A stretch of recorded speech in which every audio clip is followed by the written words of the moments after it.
Have you been wanting to create a 3D asset? Or you just want to make it through the officially used pipeline. In today's video, I'm going to go through the full pipeline on how to make your very own 3D asset game ready. I'm going to make it to the point and talk about every possible thing that you might need to know, as well as some helpful tips and tricks to get you along the way. So let's get started. So you may have came across the pipeline process for making game ready assets before, but if you haven't, this is sort of what it looks like. There's always going to be some differentiation somewhere, but this is generally the flow that I follow. In today's video, we're going to be really focusing on the ideation, the high poly, optimization, texturing and rendering. If you are interested in the grey boxing stage though, I'll post a link in the description down to a video before that I've done where I do talk more about my grey boxing process. I just wanted to put a quick disclaimer out there that I am not claiming to be a professional or I am not claiming to know everything about the 3D asset pipeline. This is just the way that I've personally learned and enjoyed doing it, and I wanted to share it in case it helps someone else out there. So I'm going to be working on the grandfather clock that you see here, but you could do this with an asset that you've created from anything from a table all the way to a motorbike. In order to create a mood board that will really help you create your asset, you need to sort of think about a few things first, such as what style you're going for and what atmosphere you're going for. So for me personally, I knew that I wanted to create a more realistic style grandfather clock, and I wanted it to be in a scary setting, so it was probably going to be a bit grungy. In order to do this then, I just looked at a bunch of different references of grandfather clocks and started to compile them into a mood board using PureRef. I was thinking of things like shapes I liked, colours I wanted to bring forward,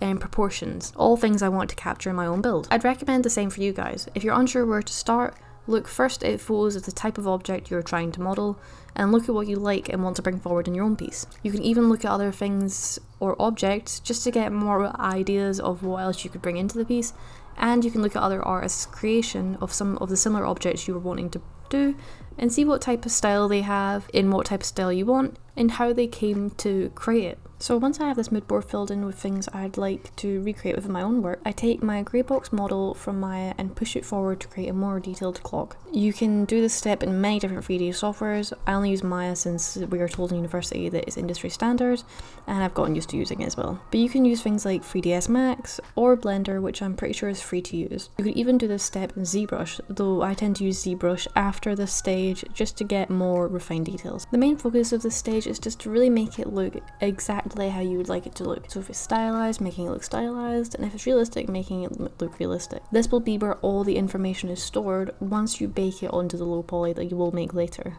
So rather than showing you guys the boring and lengthy process it took to create this high poly asset from start to finish, I'm going to be sharing some helpful tips and tricks I learned along the way, which I think could really be helpful for other people.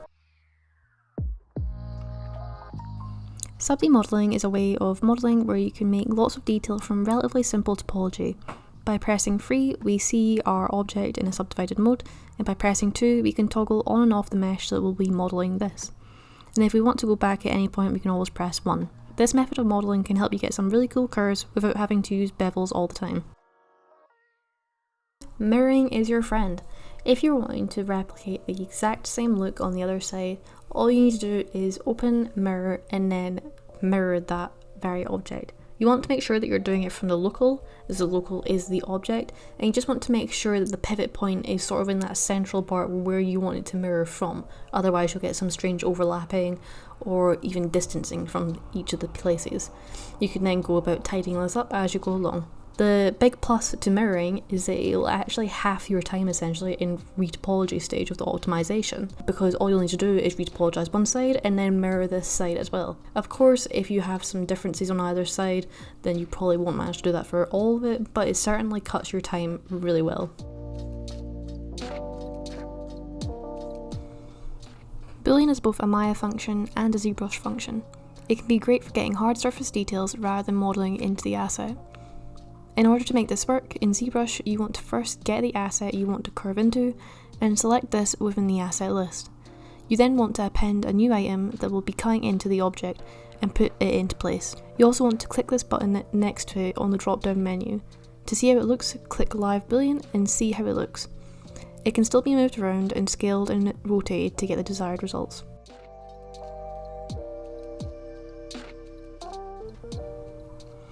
Extracting can be a great way to add additional detail without impacting the base mesh. You can mask out an area you want to have detail, for instance an embossed section of an asset, clothing for your character, or any other raised section extruding out of the mesh. Once you've masked it off, go to your subtool and find the extract section. You can then press extract for a preview, and after alter the thickness or smoothness to the desired result. Once you're happy, press extract again and accept, and now you'll have a new subtool with the extracted section. Don't forget to unmask these areas once you're done. And now for retopology. So this stage can sometimes be very time consuming, but it's a crucial step when making a high poly asset game ready. So once you've completed creating your high poly asset, you'll then want to take this on to retopologize it. The reason that we do this is that generally in Engine the high poly asset is too much information to store and it can be very expensive, so we generally put the low poly asset into the game engine and the high poly information will be baked onto it. You can do this step in multiple softwares, but I personally like Maya's version more as it's just very straightforward and easy to understand. This can also be done in Blender, but there's a few extra steps you have to take to make it work. So to set this up, you want to first click the high poly asset and then the magnet, and then you want to make your way on over to quad draw and start by clicking out 4 dots. You can then use shift to form a quad.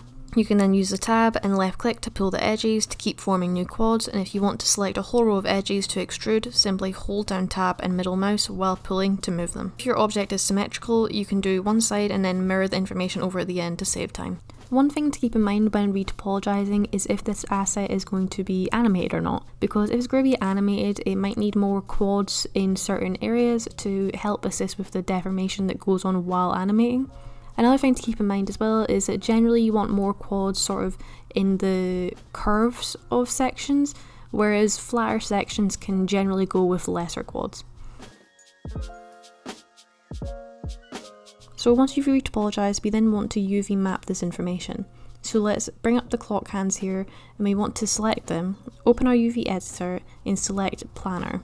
This will show us the clock hands in the UV editor. At this step, I like to check for any white lines appearing in the UV editor, as this is a sign that there's going to be holes in the mesh and we need to address this before continuing.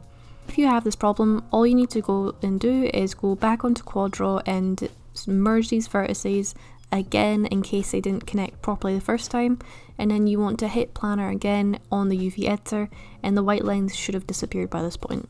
After this, we want to use the cut function to cut edges apart from one another and then unfold in our UV editor. We'll repeat this process until there is no more major squashing or stretching of faces. Once we have this, we want to pack this information into the 0 to 1 tile on the UV editor. If you're unsure if you're getting any squashing and stretching of your textures over your mesh, there is a checkered box on the UV editor. You can click this and it will immediately show the checkered information on your mesh, and you can use this to see if there's any warping of the squares on that texture. If you're using multiple meshes within the same object, in order to prevent a mess like this happening when baking, it's a good idea to, in Maya, lay each mesh out in a separate tile and then use the layout UV options to change the UVs from 1 to 1 to something more like 2 to 3 that will cover the meshes tiles entirely. That way, when you import into Substance, it'll look more like this instead of the mess that it was before. When it comes to texturing, this is personally one of my favourite parts. You can use materials or smart materials in Substance, and you can also use the Adobe Community Store to access materials and smart materials that other people have created. You can play around with the colour and so much more throughout this.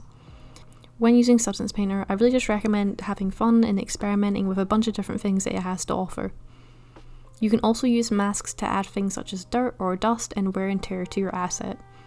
Once this is done, you want to export your textures and get them ready for the engine you will be using.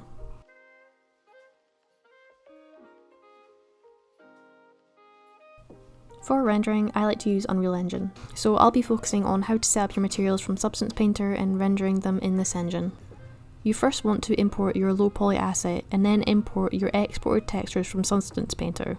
So I have a base color, normals, and a masks that contains the ambient occlusion, metallic, and roughness. Once you have these, you'll want to create a new material that will use all these textures to create the material that will be shown at the end in Unreal. This is a setup I like to use, however at a very base level you want to put in base color into base color, masks, red, green and blue channels into metallic, roughness and ambient occlusion, and normals into normals. To add these textures in, you want to add free texture sample nodes and pop in free textures here. I like to add multiplies, constants and lerps to alter the material slightly, but this is not something you need to worry about if this is your first time setting up a material. Then once you have the material, save and drag it onto your asset to apply. And that is pretty much all I have to cover for today. You can also set up lighting and stuff like that in Unreal, but I'll leave you to experiment with that, as it can be quite fun to experiment with stuff like that. If you have any questions or comments, please leave them in the comments below and I will get back to you. I really hope you enjoyed this video and you learned more about the asset pipeline, and I will see you guys in the next video.